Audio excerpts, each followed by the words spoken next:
Kia ora, namaste, sastriyakal, kemcho, varakam, assalamualaikum. Welcome to Cop Chat. I'm Jessica Puang, the Ethnic Responsiveness Manager for Tamaki Makaurau in the New Zealand Police. First of all, I'd like to thank Abna TV for giving us this opportunity to use this platform to reach out to the communities. Today, I have the privilege of inviting a very well-known female officer to share her journey and her visions for her district. She's no stranger to many people in New Zealand. She's the first ethnic and Muslim district commander ever to be appointed. So let's welcome District Commander of Waitemata District, Superintendent Naila Hassan. Welcome, District Commander Naila Hassan. Welcome, salam, Jessica. How are you today? I'm good, thanks. Good, good. So it's really a privilege to have you with us today. I go out to the communities a lot and I meet a lot of communities, and every time when I mention your name, they're very proud of you. Not just because you're an ethnic or a Muslim district commander, but from them, the feedback is they've witnessed what you've done for the communities. So today, I thought people will be so happy to hear about your backgrounds and your journey with the police. So please share something with us. What exactly would you like to know, Jessica? Where did you come from to start off, and when did you come to New Zealand? Okay, so I came to New Zealand just before I started school. I was born in London. My dad's Pakistani and my mum's English. So I came with my family to New Zealand just before I was 5 and started a new life. Basically, my parents wanted me to come, us kids to grow up in a safe country. What inspired you to join the police? Policing's something I guess I've always wanted to do. Before I joined the police, and when I was going through high school, I was really interested in lifeguarding. So I've been a lifeguard out at Piha for a long time, and I think just that sense of really helping people and making a difference, I guess that's the deep sense I have as an individual, and I guess I saw that in policing. So that's where I started the journey when I was 20. So how many years have you been in the police? I know it's hard to believe I'm 50, but yeah, I joined the police You're 50? When I was 20. My gosh, you really don't look like 50. And I heard you're quite an athletic person, is that right? Yeah, I've played a lot of sports. Yeah, I've done a few crazy sports like bobsledding for New Zealand, and wow, and cycled and done all sorts of events in between the two. But essentially, I do like to keep pretty fit and healthy. I heard you went overseas to do cycling. Was that a representation of an event or what? Yeah, so actually I went and did the tour of China, the tour of Chongming Island, which is a women's international tour. Wow. And I raced in the New Zealand team over there. That was a few years ago. Uh-huh. And I spent a good few New Zealand summers and European winters racing bobsled for New Zealand. So that was leading up to sort of the 2002 and 2006 Olympics. Uh-huh, wow. So you obviously started as a constable. So what else was part of your journey in this police organisation? I've had a really varied career, so I only spent a couple of years on the street initially, and I always had a passion for health and fitness, so I took an opportunity to be a physical training instructor for a few years after being on the front line for a short period of time. And then when I came back from that, I decided why not join the criminal investigation branch. So I was a detective for 6-7 years. Wow. That was really challenging but really rewarding. So after that, I've sort of had various roles, but essentially worked in prosecutions for a number of years. Found prosecuting really fascinating, and during that time I did a law degree as well. And then I sort of came back out of prosecutions and have had various roles as an inspector before I got promoted.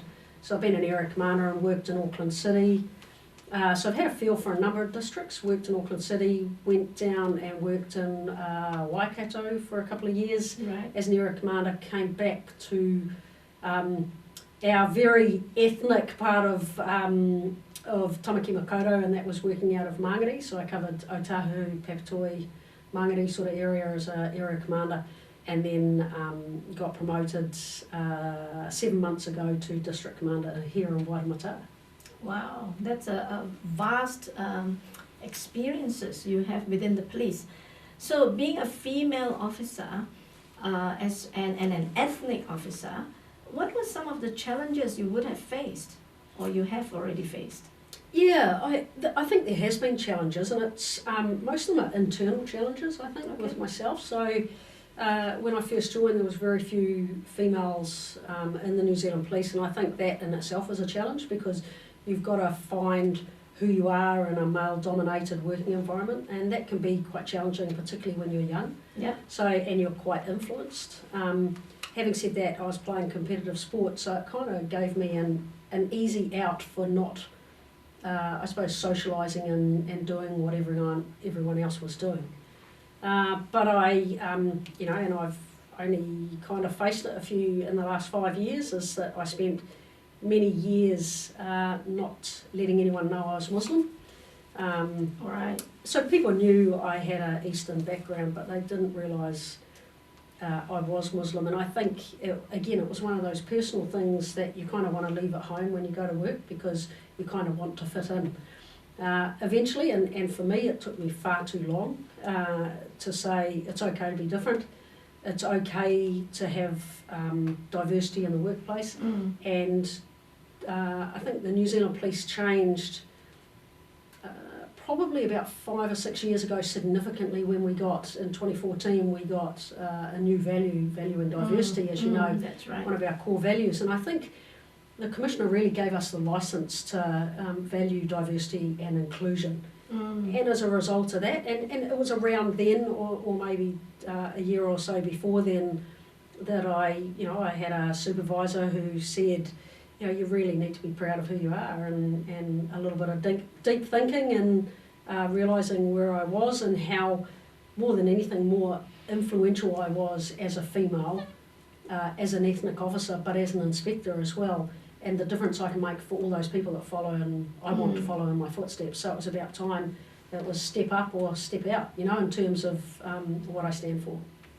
Yeah, I think we are all very appreciative of what Commissioner Mike Bush have done by adding the diversity and empathy into our values. What was the greatest impact after you've revealed your being a Muslim and coming out of that?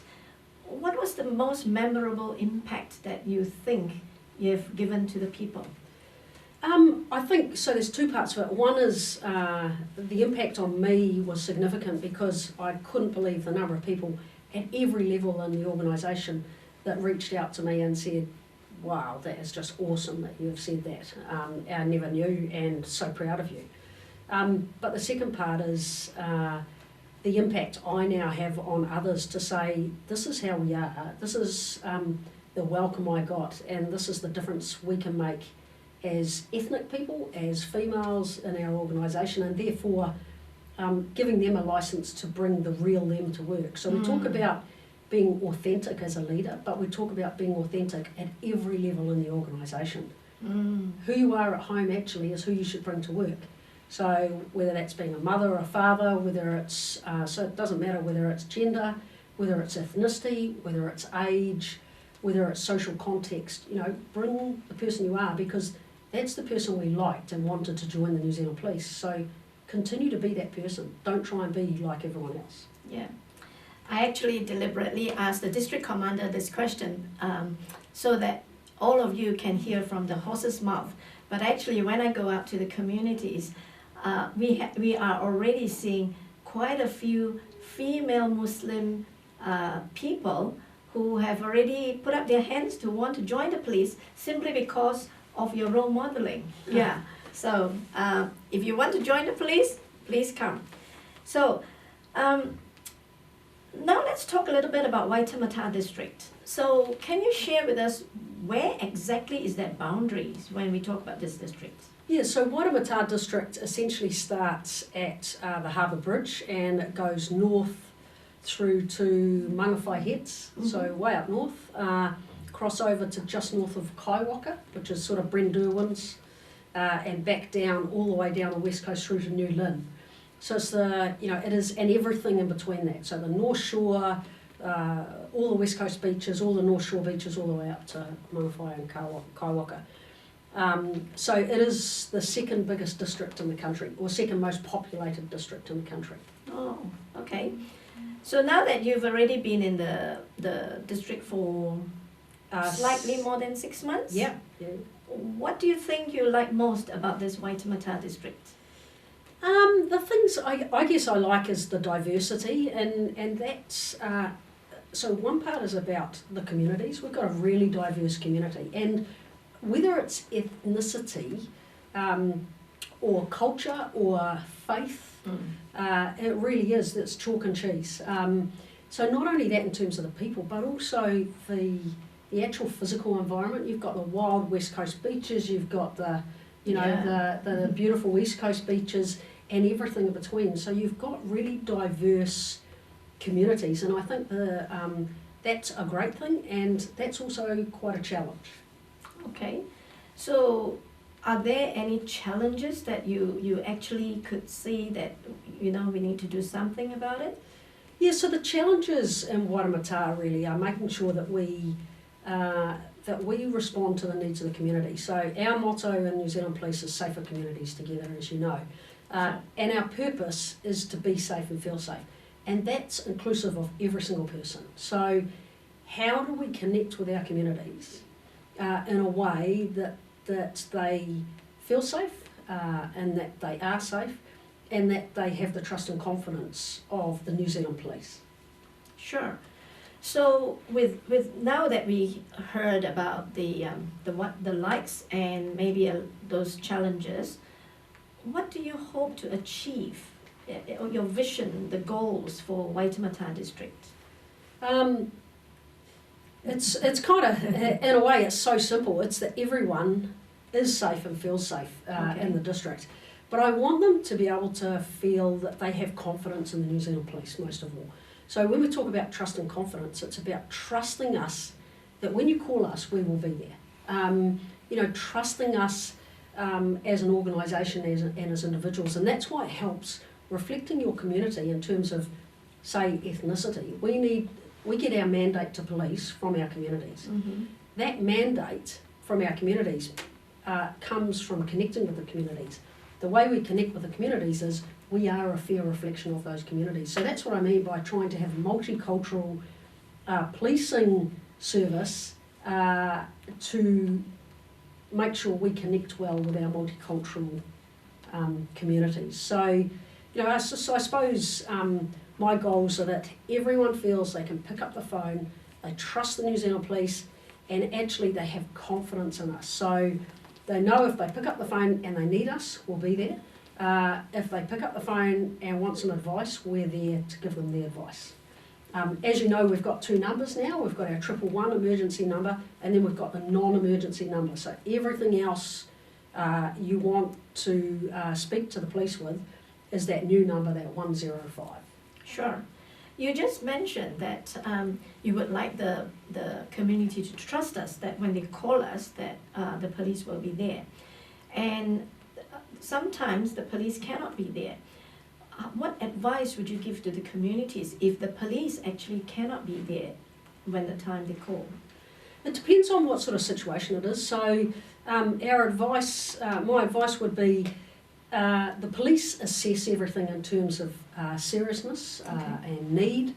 So we assess everything based on the information we get. So the best thing our community can do is actually give us the detailed information that they can. The more detail they give us and information in a phone call, the better ability we have to triage that and put it in the right place in terms of priorities. Obviously, if someone's in trouble and there's danger to life or property, then that might be something that we'd go to a lot quicker than perhaps someone reporting A 105 call. Someone reporting something that happened yesterday and they just want to report it for in order to make an insurance claim, for example. So there's, we need to prioritise the things. So when people most desperately need us, Yes, we will do everything we can to be there. thank you.